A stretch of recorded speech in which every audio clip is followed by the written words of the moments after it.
Aujourd'hui, j'ai le plaisir de te montrer un projet que j'ai adoré réaliser et en même temps que j'ai un peu détesté parce que j'ai longtemps tourné en rond dessus. Tu te rappelles de ce boss imaginé pour le jeu vidéo Elden Ring? C'était un fanart que j'ai réalisé sur Blender et Photoshop en hommage au jeu. Si tu as loupé la vidéo, je te conseille de commencer par là pour avoir le contexte de cette vidéo-ci. Suite à la demande, je continue donc cette série de vidéos avec mon boss imaginaire suivant, le deuxième sur une série de 3. Si tu ne vois pas ce qu'est Elden Ring, je te renvoie à la précédente vidéo. Je te remets le lien sous la description. Ici, le but était le même, créer un boss épique qui aurait eu sa place dans le jeu, en respectant la superbe direction artistique d'Elden Ring et le côté impressionnant de leur mise en scène.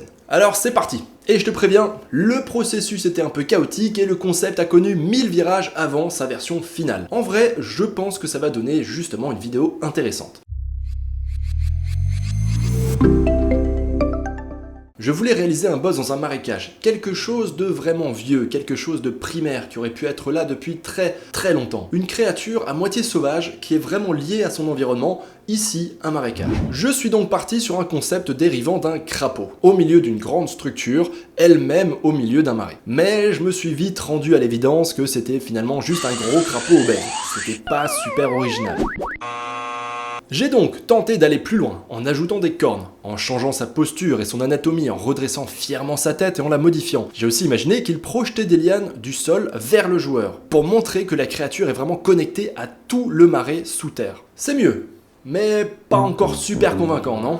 Finalement, je me suis résolu à recommencer de zéro malgré les heures déjà passées dessus. J'ai pas hésité à retourner carrément à l'étape de croquis papier. Là, je me suis interrogé. Que devait-il faire ressentir au personnage? Quelle était sa spécificité? Finalement, j'ai appliqué le conseil que je donne souvent à mes élèves. Lorsque c'est pas vraiment inspiré ou que la direction est pas très claire, il faut revenir aux étapes préliminaires et se poser les bonnes questions. Qu'est-ce qu'on veut faire? Quelle émotion on essaie de susciter chez le spectateur? Qu'est-ce qui est important dans l'image? Quel est le message? Etc. Voici donc les croquis que j'ai réalisés. Tu peux voir mes recherches de design de tête de crapaud, puis j'ai élargi en cherchant un truc vraiment dégueulasse. J'ai notamment imaginé cette espèce de plaie béante dont ressortent des bulbes avec des fins tentacules qui ressemblent énormément à des vers parasites. Alors petit conseil, ne tape jamais vers parasite dans Google Images. Je sais que suite à ça, au moins une personne sur deux vont le faire. Comme tu le vois, ce sont des croquis super rapides, de quelques secondes chacun. Le but c'est pas que ce soit beau, ni même que ce soit montré à qui que ce soit, mais de jeter très rapidement des idées. Et de fil en aiguille, j'en suis arrivé à cette planche de croquis, et notamment à celui au centre de l'image. Et là, c'est bon, je tenais mon concept.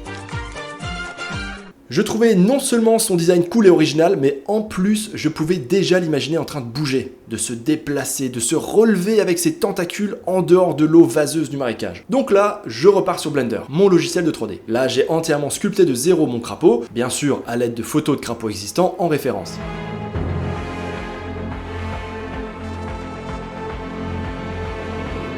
J'ai ensuite ajouté les bulbes et les tentacules, j'ai choisi sa pose, l'angle de vue, et j'ai commencé à travailler tout le décor autour. Là, je me suis bien éclaté à imaginer la scène et à lui donner vie. D'ailleurs, au passage, tu peux remarquer qu'au début, j'avais opté pour une vue en plongée. Mais j'ai vite abandonné cette piste car je trouvais qu'on ne voyait pas assez bien la créature. C'était un peu dur de la comprendre. Donc là, j'ai refait entièrement l'environnement, j'ai oublié la structure, j'ai changé l'angle de vue, et voici ce que ça donnait. J'en suis arrivé à ce premier rendu 3D. J'ai fait quelques modifications, j'ai tourné le boss, ajouté un peu de brume, et j'en suis arrivé à ça. Là, 90% de mon image était posée. La composition, le design du boss, sa pose, le personnage au premier plan, le décor autour. Bref, maintenant, commencer la phase amusante et difficile de Paintover sur Photoshop. Donc là, j'ouvre mon logiciel de digital painting et je commence à repeindre par-dessus l'image. Je commence à revoir le fond, les contrastes de certaines zones, puis j'ajoute de la texture sur mon crapaud dégueulasse. Je rajoute aussi la fameuse barre de vie du boss, ainsi que son nom au bas de l'écran, toujours pour simuler une capture d'écran du jeu in-game. Thorda, King of the Swamps. Voici son petit nom sexy. Ensuite, j'ai repeint sur les fleurs géantes, sur les arbres, j'ai repeint les lianes qui attaquent le personnage et j'ai ajouté du flou de mouvement. J'ai aussi ajouté de l'eau qui goûte de la créature à partir de photographies pour faire comprendre qu'elle vient de se sortir de l'eau,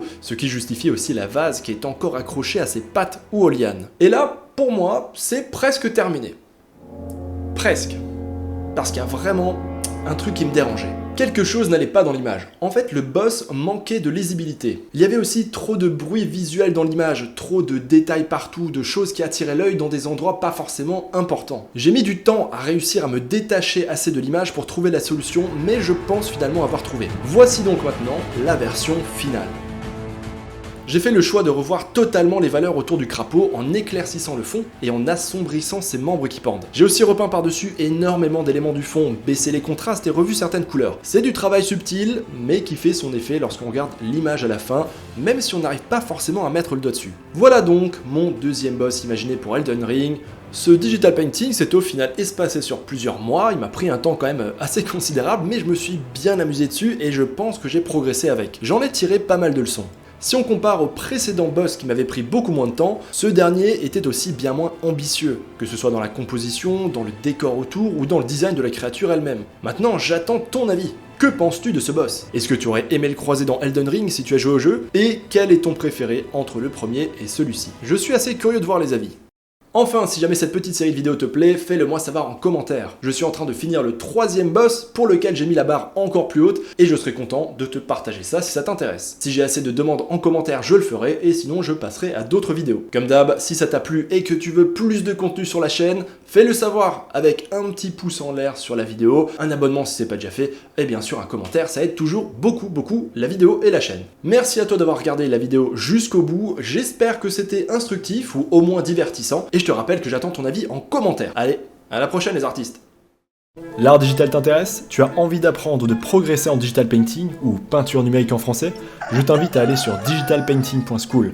Tu retrouveras une communauté super sympa, des cours de qualité et un paquet de ressources gratuites. Allez, on se retrouve là-bas l'artiste.